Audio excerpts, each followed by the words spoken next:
Eu agradeço o convite do senador Magno Malta, senador Paulo Paim, cumprimento o senador João Capibaribe e os demais membros da mesa, a todos e a todas presentes aqui e também online na audiência interativa.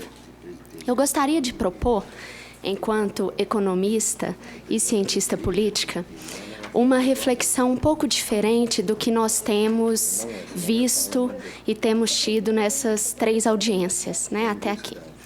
Eu gostaria de refletir sobre o futuro do nosso país no caso de uma possível legalização do aborto. E aí, quando eu falo futuro, eu falo de impactos socioeconômicos para as nossas instituições. Eu vou pedir licença porque está me atrapalhando. Eu vou... Só um minutinho. É porque estão falando no meu ouvido e está atrapalhando. Por favor, peço à secretária. Se puderem parar meu tempo, por gentileza. Pois não. Sim, porque é difícil. Peço desculpa aqui em nome da comissão. Então, só retomando, para ficar claro, eu vou refletir sobre os impactos socioeconômicos que uma possível legalização do aborto trará para o nosso país.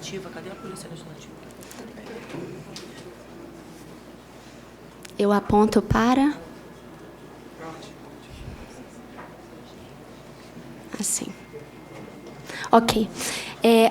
Eu tenho 8 minutos, então eu serei bem breve nos meus apontamentos, mas primeiro eu quero trazer as implicações que nós já sabemos sobre a legalização do aborto nos demais países do mundo. Depois eu quero analisar o caso brasileiro e trazer os impactos esperados para o Sistema Único de Saúde, que é a sugestão de lei, e para a Previdência Social. Então, começando, nós sabemos que a legalização do aborto, ela aumenta o número de abortos provocados realizados em um país. Então, se nós olhamos o caso dos Estados Unidos, com o caso emblemático de 1973, onde o aborto é legalizado, nós temos um crescimento inicial acentuado. Se passamos, então, para a Inglaterra e País de Gales, desde 69, e lá o aborto foi legalizado em 67, também os números vão crescendo anualmente. E, no caso do Canadá, também, nós temos um crescimento que ele continua até muito recentemente. Esse crescimento no número de abortos impacta diretamente a taxa de crescimento de um país, uma vez que o aborto ele reduz a taxa de natalidade de uma determinada nação, e a taxa de natalidade é um dos indicadores que nós usamos para medir um crescimento populacional.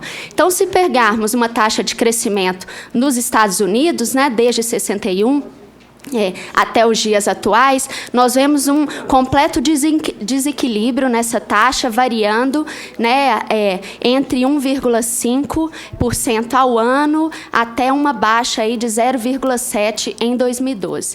Da mesma forma, na Inglaterra e no País de Gales, a curva ela é semelhante, existe um desequilíbrio aí, passando de 1, atingindo um índice negativo lá em 1981 e 82, e só agora retomando, recentemente, uma taxa de crescimento positiva. No Canadá, nós temos também um gráfico semelhante aí, com essas variações ao longo do tempo na taxa de crescimento. E aí eu gostaria, então, de entrar no caso brasileiro. Atualmente, no Brasil, nós vivemos um período de bônus demográfico. O que isso significa? Nós estamos no momento ideal para para implementarmos ações que nos possibilitem ter um desenvolvimento socioeconômico sustentável. A nossa taxa de crescimento é a ideal. Nós temos quase 81% da população hoje em idade ativa, ou seja, uma população economicamente ativa. E uma razão de dependência, que é a quantidade de crianças e de idosos que precisam de alguém em idade economicamente ativa, trabalhando, gerando renda, uma taxa de dependência de 45,9. Ou seja, nós estamos num momento em que se investirmos corretamente em nosso país, em reformas previdenciárias, em educação, em políticas sociais, política de saúde, nós, a partir da década de 30, começaremos a viver um desenvolvimento sustentável para o nosso país. Então, a taxa de crescimento do Brasil, se vocês perceberem, sem interferência governamental, sem medidas governamentais, ela vai decrescendo, né, ao longo do tempo, sem esses picos que uma possível legalização do aborto provoca. Então, nós temos ali uma taxa de 3 caindo aí para hoje 1,2% ou 1,3% ao ano, num nível ideal, sem que precisássemos, e o nosso governo realmente pouco se posicionou a respeito, sem que precisássemos ter movimentado nesse sentido. Quais seriam as causas? O que explicaria isso? Né? Existem diversos fatores, diversos aspectos, e aí ali eu cito alguns. Então, alguns autores vão dizer que é o processo de pluralização, diversificação da cesta do consumo, que fez com que o planejamento familiar fosse alterado no nosso país, expansão de políticas sociais, industrialização, urbanização e um maior número de mulheres no mercado de trabalho e a maior autonomia das mulheres.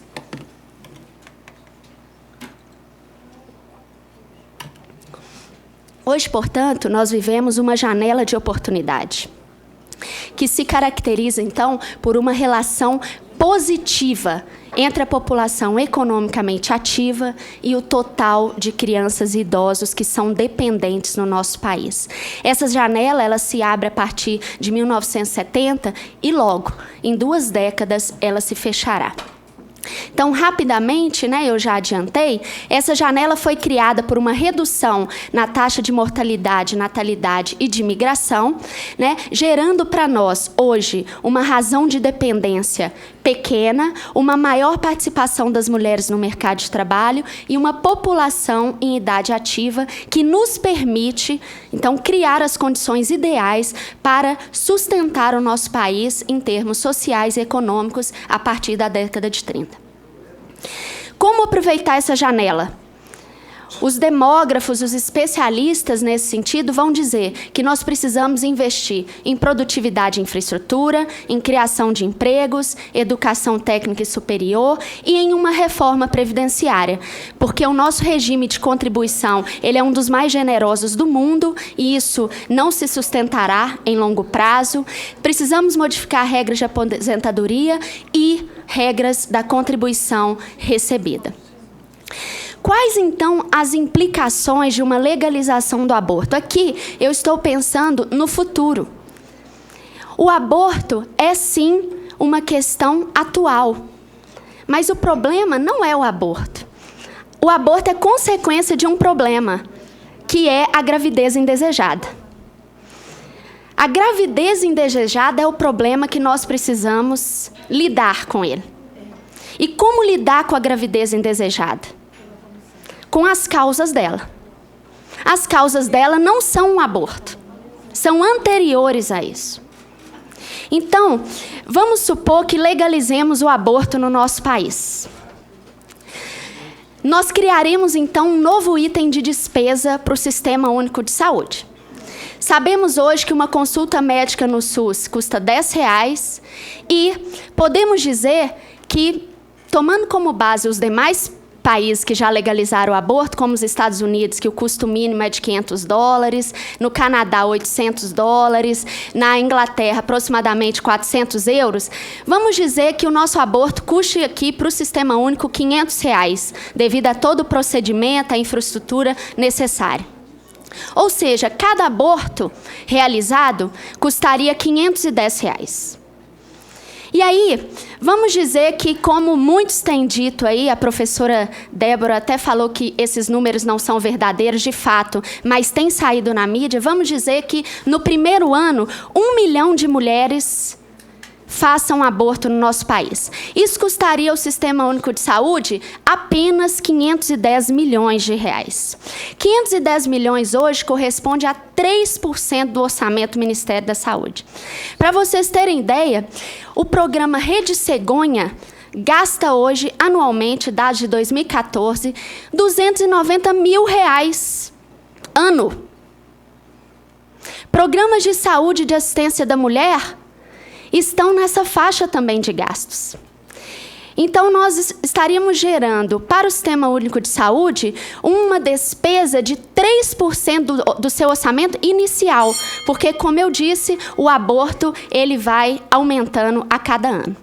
Para a Previdência, haveria uma elevação dos custos previdenciários, uma perda do nosso bônus demográfico, que as próprias mulheres que abortam e defendem o aborto, o que elas mesmas vão colher essas consequências, porque nós estamos falando daqui a 30 anos. Então, a mulher que aborta hoje é a mesma mulher que vai sofrer com um sistema previdenciário deficitário, sem assistência. É ela mesma que, na sua idade avançada, vai colher essas consequências. Nós não estamos falando do filho que não nasceu. É de nós mesmas que abortamos. Nós mesmas é que vamos colher essas consequências. Então, terminando, o aborto e a sua legalização não trarão impactos positivos para a sociedade brasileira em nenhum aspecto. Em nenhum. Até porque, como eu mencionei, o aborto ele não é o problema. Nós precisamos lidar com o problema. O problema é a gravidez indesejada. Então, vamos na gravidez indesejada. Como? Planejamento familiar, educação sexual. Vamos ensinar as nossas adolescentes, vamos ensinar as nossas jovens. E, além disso, as pessoas que a professora Débora citou, por que não as que foram entrevistadas? Por que elas não receberam uma assistência psicológica? Elas não precisariam abortar, por que não levar a gravidez e doar o seu filho para adoção? Nós temos saídas que trarão benefícios, não prejudicarão social e economicamente o nosso país e lidarão com o problema de fato, que é a gravidez indesejada. O aborto é uma consequência, ele não é o problema. Então, vamos lidar com as suas causas. Vamos investir esses 500 milhões de reais em programas de educação familiar, em programas de adoção, em centros de apoio à mulher com gravidez indesejada, e aí sim não teremos esses abortos provocados clandestinamente no nosso país. Eu tenho 40 segundos, senhor senador, e eu gostaria de pedir que trouxesse a minha sacola. Hoje eu represento aqui 32 mil pessoas que assinaram um abaixo-assinado em favor da vida. Essas pessoas são de todo o Brasil. Esse abaixo-assinado será protocolado no encerramento dessa nossa reunião. São 32 mil assinaturas físicas aqui comigo, pró-vida. Nós queremos, sim, nossas mulheres vivas, mas também queremos as crianças vivas. Muito obrigada.